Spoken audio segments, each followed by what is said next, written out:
જ્યારે ભગવાન અને સંતનો મહિમા સમજાય છે ત્યારે તેને અર્થે શું ન થાય. 29 વ્યક્તિઓ મોરબીથી ચાલ્યા 185 કિલોમીટરની પદયાત્રા કરીને આવ્યા. વડોદરા કારેલીબાગ વિસ્તારમાં રહેતા કુલ 124 વડોદરા કારેલીબાગ ઘનશ્યામ મહારાજના દર્શન કરી કલાલી સ્વામિનારાયણ ભગવાનના દર્શન કરવા ગયા. ખંભાત વાસણામાં કુલ 140 ખંભાતથી બુધેજમાં સ્વામિનારાયણ ભગવાનના દર્શન કર્યા. મુંબઈ વાળા કુલ 200 જણા 3 વાગે હારંગપુરથી આલ્યા 6 વાગ્યા પહેલા કુંડળ આવ્યા. બગસરાના કુલ 32 જેટલા ભક્તો અને સુરેન્દ્રનગર ઝોનના કુલ 477 નો સંઘ હારંગપુરથી હાલ્યો આવે છે.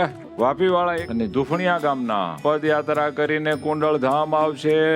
તો આવી બધી હરિભક્તો ભક્તિ કરે છે અને એમની ભક્તિમાં ભગવાનનું બહુ મોટું પૂર આવ્યું છે.